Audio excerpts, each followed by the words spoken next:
시간이 되었으므로 2022년도 7월 13일 수요일 아침 예배를 시작하겠습니다. 다같이 사도신경으로 우리의 신앙을 고백하겠습니다. 전능하사 천지를 만드신 하나님 아버지를 내가 믿사오며 그 외아들 우리 주 예수 그리스도를 믿사오니 이는 성령으로 잉태하사 동정녀 마리아에게 나시고 본디오 빌라도에게 고난을 받으사 십자가에 못 박혀 죽으시고 장사한 지 사흘 만에 죽은 자 가운데서 다시 살아나시며 하늘에 오르사 전능하신 하나님 우편에 앉아 계시다가 저리로서 산 자와 죽은 자를 심판하러 오시니이다. 성령을 믿사오며 거룩한 공예와 성도가 서로 교통하는 것과 죄를 사해 주시는 것과 몸이 다시 사는 것과 영원히 사는 것을 믿사옵나이다. 아멘. 사랑과 은혜가 풍성하신 하나님 아버지, 하나님의 크신 사랑을 진심으로 감사드립니다. 우리에게 영원한 생명을 허락하시고 하늘의 권속으로 하나님의 자녀로 삼아주심을 진심으로 감사드립니다. 하나님, 우리가 받은 예수 그리스도의 사랑, 그 은혜를 마음속에 간직하며 나날이 성화되어 갈 수 있도록 주여 은총을 내려 주시옵소서. 힘들고 지칠 때마다 하나님 말씀을 생각하여 말씀을 붙잡고 다시 일어설 수 있도록 하시고 성령 하나님의 도우심으로 말미암아 독수리 날갯짓을 할 수 있도록 붙잡아 주시옵소서. 우리 송석교회에 속한 모든 지체들이 하나님 말씀 안에서 열매를 맺을 수 있도록 하시고 그리스도의 평강이 그들의 삶을 지배함으로 말미암아 예비된 복들을 다 받아 누릴 수 있도록 은총 내려 주시옵소서. 하나님, 심신이 연약한 우리의 지체들이 있습니다.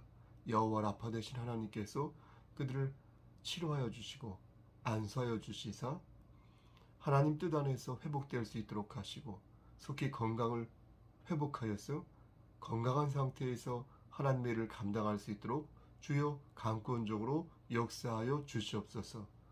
하나님, 우리의 자녀들을 위해 기도합니다.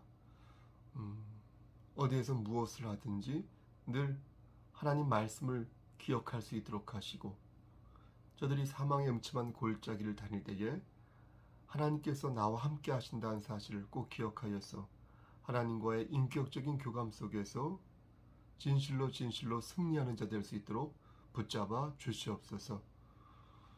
모든 말씀 예수 그리스도인 받들어 감사하며 기도드렸사옵나이다. 아멘. 하나님 말씀 곧바로 보겠습니다. 요한복음 13장 36절에서 38절 말씀입니다. 요한복음 13장 36절에서 38절입니다. 제 성경으로 171쪽입니다. 신약성경 171쪽 봉독하겠습니다. 시몬 베드로가 이르되 주여 어디로 가시나이까? 예수께서 대답하시되 내가 가는 곳에 내가 지금은 따라올 수 없으나 후에는 따라오리라. 베드로가 이르되 주여 내가 지금은 어찌하여 따라갈 수 없나이까? 주를 위하여 내 목숨을 버리겠나이다. 38절입니다. 예수께서 대답하시되 내가 나를 위하여 내 목숨을 버리겠느냐? 내가 진실로 내게 이르노니 닭 울기 전에 내가 3번 나를 부인하리라. 아멘. 하나님, 이 말씀을 들어 사용하여 주시옵소서. 예수 그리스도인 받들어 감사하며 기도드렸사옵나이다. 아멘.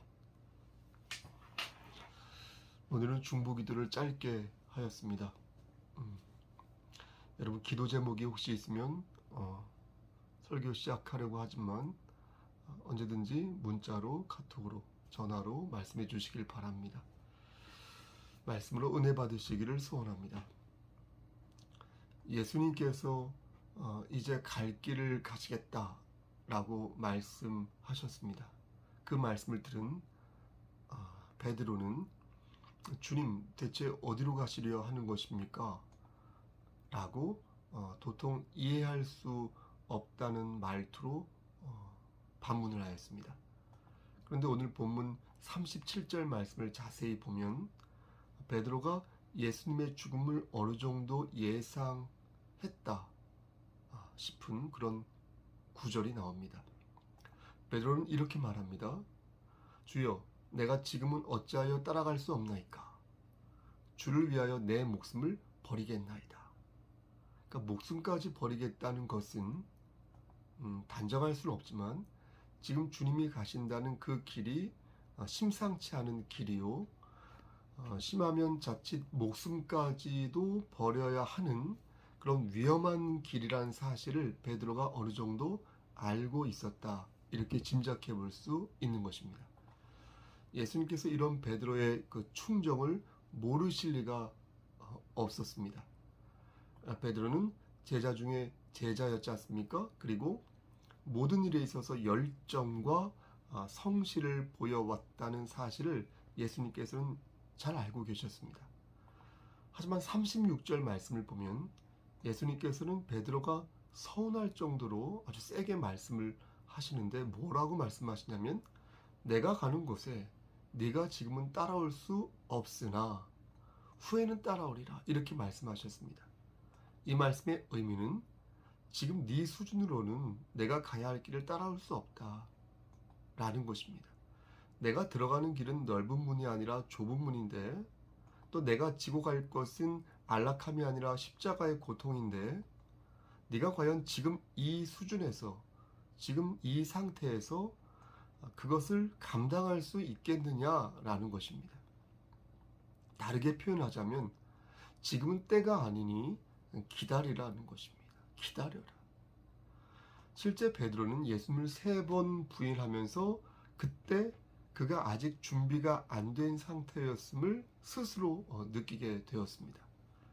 하지만 그 뒤에 어떻게 됩니까?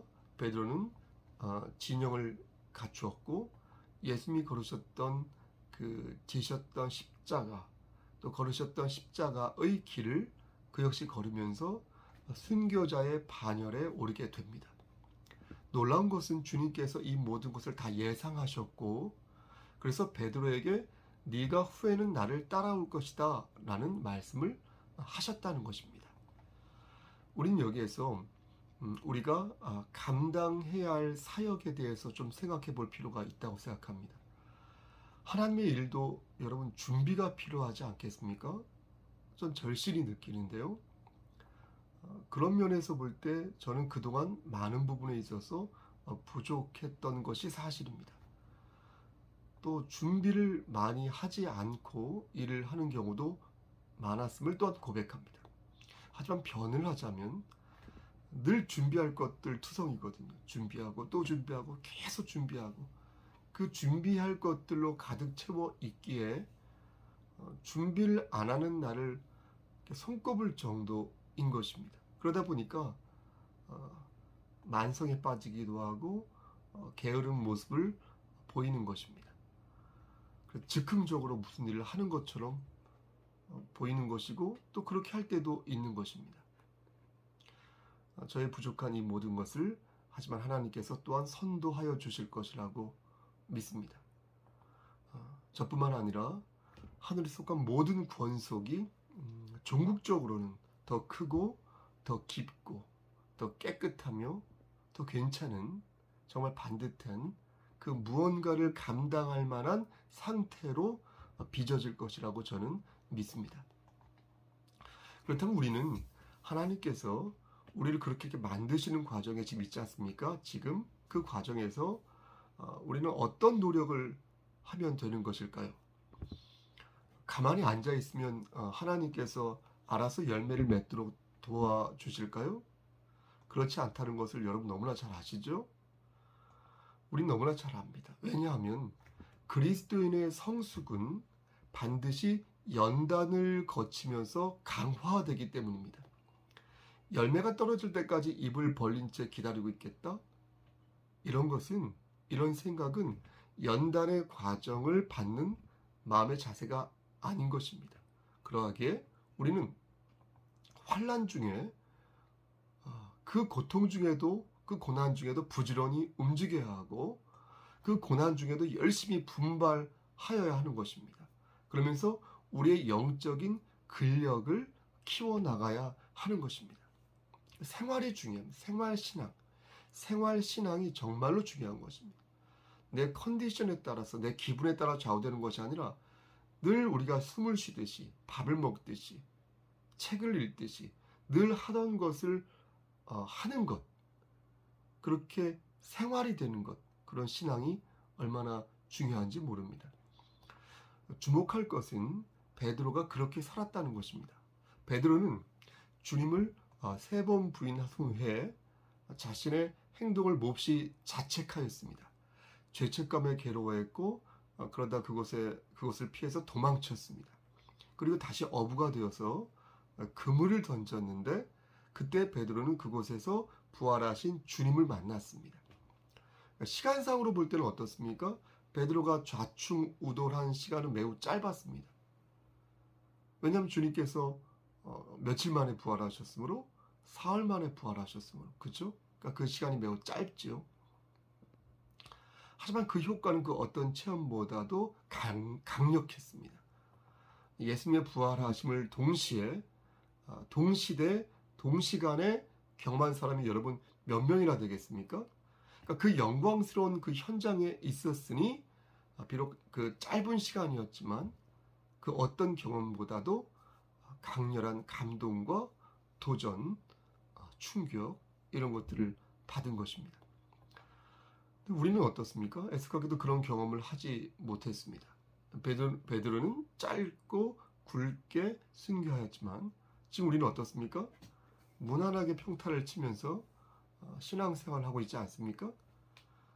이런 생활이 앞에서 살짝 말씀드린 것처럼 나쁘다는 것은 아닙니다. 또 어떤 분들은 지금도 짧고 굵게 살다가 하나님의 품에 안기는 분들도 있습니다. 하지만 대부분 가늘고 길게 삽니다. 그렇지 않겠습니까? 다시 말해서 성화의 기간이 길다는 것입니다. 그러므로 우리는 성화에 대한 바른 인식을 반드시 가지고 있어야겠습니다. 보통 인간이 성숙해지려면 2가지 경험을 주기적으로 반복하는데요. 하나는 기쁨이고 또 하나는 슬픔입니다. 그러니까 성화는 이 2개의 감정을 모두 경험하였을 때 이루어질 수 있지, 만일 어느 한쪽으로 치우치게 되면 이 성화가 잘 굳혀지지 않는 것입니다. 그리고 멈춰질 수 있는 것입니다. 근데 현실은 기쁨보다 슬픔이 아무래도 많지 않겠습니까? 그러니까 돈 들어갈 일이 많고 짜증나게 하는 사람들이 좀 많고 계획대로 진행되지 않는 경우가 많지 않습니까? 그럼 어떻게 해야 이 성화를 성화로 받을 수 있을까요? 우리는 베드로와 함께 했던 동료 제자들을 주목할 필요가 있습니다. 여러분 듣고 계신 거죠? 그들은 뿔뿔이 흩어졌습니다. 하지만 주님의 부활 사건을 계기로 다시 모였습니다. 모든 이해관계와 또 혹여나 서운했던 것들을 다 내려놓고 하늘의 소망 아래 그들은 원대한 꿈을 다시 불지피며 모였습니다. 그들은 그리스도의 사랑을 위하여 합력하여 선을 이루었고 그때마다 성령 하나님께서 말할 수 없는 탄식으로 그들이 기도할 바를 알려주셨습니다. 베드로 곁에서 베드로를 훈계하고 지원하였던 여러분 사도 바울을 생각해 보십시오. 또 바울과 베드로의 사역을 도왔던 그 헬라파 유대인 실라를 여러분 생각해 보십시오. 특히 이 실라는 초대교회의 2 기둥이었던 사도 바울과 이 베드로, 이 2 사람과 얼마나 가까웠는지 모릅니다. 현역 때에는 바울의 유능한 동역자로서 빌립보 전도에서는 귀신 들려 점치는 그 여종을 고쳐주다가 이 실라가요 바울과 함께 옥에 갇히기도 하였고, 또 베레아 전도에서는 유대인들의 그 박해를 피해서 아덴으로 떠난 그 바울을 대신하여서 디모데와 더불어서 사역을 하기도 하였습니다. 이 실라가요. 그리고 나중에는 고린도에서 그 바울을 다시 만나서 사역을 시작하면서 공식적인 사역을 이 실라가 마무리를 합니다. 그런데 교회 전승에 따르면, 성경에 나오지 않지만 교회 전승에 따르면 그 뒤에는 베드로의 조력자로 활동을 하였다라는 기록이 있습니다. 베드로전서 5장 12절 말씀을 보면 베드로는 자신의 그 편지에서 실라를 신실한 형제라고 부르고, 또 그런 것으로 보아서 베드로에게는 분명 이 실라가 매우 중요한 조력자 역할을 하였던 것으로 생각해 볼 수 있는 것입니다. 이런 것들을 보면 어떻습니까? 베드로도 그렇고 사도 바울도 그렇고 주변에 돕는 지체들이 많이 있었다는 것입니다. 그렇다면 그 동료들만 있었을까요? 저는 고린도전서 9장 5절 말씀을 주목합니다. 5절 말씀 보니까 우리가 다른 사도들과 주의 형제들과 게바와 같이 믿음에 참여된 아내를 버리고, 죄송합니다, 믿음에 참여된 아내를 데리고 다닐 권리가 없겠느냐, 이렇게 말씀합니다. 큰일 날 뻔했네요. 이 말씀은 사도 바울이 베드로에 대해서 한 말인데, 베드로가 사역하면서 아내를 데리고 다녔다는 것입니다. 그러니까 베드로를 도왔던 이들 중에는 그의 아내도 있었다는 것입니다. 말 그대로 합력하여서 선을 이루었다는 것입니다. 또 베드로에게는 우리가 잘 아는 형제가 있었습니다. 그의 이름이 안드레였는데, 사실 예수님을 처음 만난 사람도 베드로가 아니라 안드레였습니다. 요한복음 1장 41절 말씀을 보면 동생 안드레가 예수님을 만난 후에 형 베드로를 찾아가서 자신이 메시아를 만났다라고 말을 하면서 형 베드로를 예수님에게로 데리고 가는 장면이 나옵니다. 그러니까 형을 전도한 것입니다. 안드레가. 그렇게 베드로는 동생과 함께 예수님의 제자가 되는데, 이런 것을 보면 어떻습니까? 거듭 말씀드리지만 베드로에게는 다수의 동역자와 조력자가 있었음을 알 수 있는 것입니다. 하지만 동역자는 어떻습니까? 양날의 검과도 같습니다. 잘하면 나를 일으켜 세우는 어떤 힘이 되는 그런 사람이지만, 동역자가 자칫 잘못하면 칼에 베인 것처럼 나를 아프게 하는 그런 사람이 될 수도 있습니다. 그렇다고 그가 칼이 될까봐 두려워서 그를 멀리할 수는 없지 않겠습니까? 주께서 선도하여 주실 것을 믿고 서로의 짐을 함께 지고 가야 하는 것이 맞다고 생각합니다. 앞에서 말씀드린, 여러분, 실라를 다시 언급합니다. 이 실라는 베드로와 바울과 비교할 때는 비중 있는 인물이 아닙니다. 하지만 실라의 동역이 없었다면 바울은 결코, 바울의 사역은 성공할 수 없었을 것입니다. 또 실라의 조력이 없었다면 말년의 베드로는 여러 가지 면에서 정말로 힘들었을 것입니다. 모두가 주님 안에서 형제요 자매이기에 동역자는 그 자체로서 귀한 존재요 힘이 되는 것입니다. 저에게도 동역자가 있죠. 저에게도 조력자가 있고요. 그래서 주님은 우리에게 이렇게 말씀하신 것 같습니다. 35절 말씀에 너희가 서로 사랑하면 이로써 모든 사람이 너희가 내 제자인 줄 알리라, 이렇게 말씀하셨습니다. 그러니까 사랑하고 용서하라는 것입니다. 그리고 다시 일어서라는 것입니다. 그래야 지금은 따라오기 힘들어도 나중에는 그것을 감당할 만한 그릇이 되어 있다는 것입니다. 될 수 있다는 것입니다. 강서를 마칩니다. 주님은 베드로가 아직 멀었다고 생각했습니다. 그렇죠? 하지만 나중에는 그가 하나님의 일을 감당할 만한 그릇이 될 것이라고 우리 주님께서는 분명히 말씀하셨습니다. 무엇을 보고 주님은 그렇게 말씀하신 것일까요? 귀 있는 자는 성령의 음성을 들으시기를 바랍니다. 주님은 베드로가 사랑할 줄 아는 사람이라는 것을 알았던 것입니다. 형제의 허물을 용서하고 시험에 들 때마다 베드로가 기도할 줄 아는 사람이다라는 것을 아셨던 것입니다. 여러분, 우리는 하나님의 일꾼으로서 마땅히 감당해야 할 몫이 있습니다. 우리가 져야 할 각자의 십자가가 있고요. 그 사역을 통하여서 우리는 날마다 우리의 정체성을 이렇게 세워갈 수 있습니다. 우리도 베드로의 삶과 저는 다르다고 생각하지 않습니다. 서로 사랑해야 할 책임이 있고요. 형제의 허물을 용서해야 할 책임이 있고요. 내 안에 있는 허물과 부족함을 먼저 바라봐야 할 책임이 있고요. 시험에 들지 않도록 기도해야 할 책임이 있고요. 이 세상에서 빛과 소금이 되어야 할 그런 책임이 있습니다. 그렇지 않겠습니까? 주님은 하나님의 일보다 사람의 일을 먼저 생각하는 베드로에게 사탄아, 내 뒤로 물러가라. 너는 나를 넘어지게 하는 자다.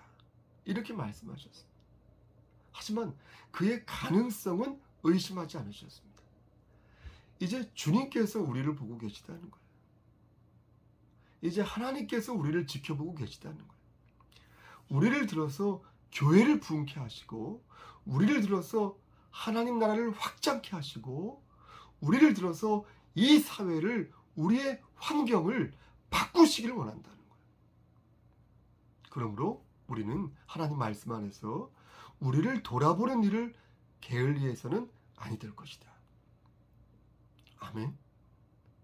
만일 우리가 포기하고 주저앉는다면 마귀는 연발 환호성을 지를 것입니다. 그리고 자기 자신을 인정할 것입니다. 그리고 또 다른 먹잇감을 향하여서 그의 이빨을 드러낼 것입니다. 사랑하는 우리 송석교회 성도 여러분, 그리고 경천교회 목사님들, 주 안에서 합력하는 지체들과 오늘도 선을 이루어 가시기를 소원합니다. 여러분들에게 우리에게 주어진 십자가를 기꺼이 지고 오늘도 주 안에서 아름답게 성숙해지고 그리고 빚어지는 그런 견고한 그릇 되시기를 소원합니다. 하나님 말씀 안에서 오늘도 열매 맺는 삶을 사시기를, 힘들고 지칠 때마다 포기하지 말고 내가 천국 백성이지, 내가 하나님의 은혜를 받은 사람이지 라는 것을 뇌까리면서 오늘도 승리하는 여러분 되시기를 우리를 죄에서 구속하여 주신 주 예수 그리스도의 받들어 간절히 축원합니다. 아멘. 이제는 우리를 죄에서 구속하여 주신 우리 구주 예수 그리스도의 은혜와 아버지 하나님의 만극하신 그 사랑하심과 성령 하나님의 교통하시고 인도하시는 모든 역사하심이 하나님 말씀 안에서 어제보다 오늘 좀 더 하나님 더 기쁘시게 하는 삶을 살기를 소원하는 여기 모인 성도, 그들의 가정, 이 재단과 이 나라 위에 지금도 군복무 중에 있는 양은혜 형제와 그리고 군사훈련을 마치고 돌아온 우리 정현창 형제 머리 위에 하나님의 사랑하심이 세세토록 함께 계실지어다. 아멘. 예배를 마쳤습니다. 지금 시간이 1시 6분인데요. 오늘은 수요일입니다.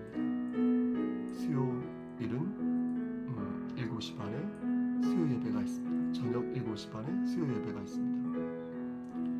대면 예배 참석이 어려운 분은 비대면으로라도 예배에 참여해 주시고요.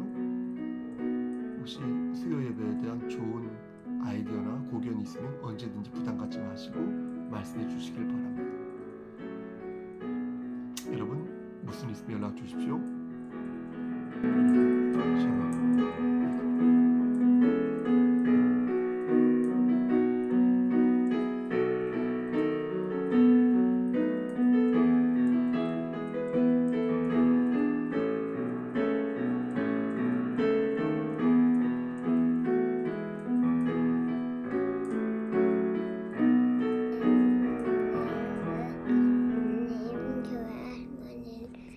아무도 안 다치게 해도 돼.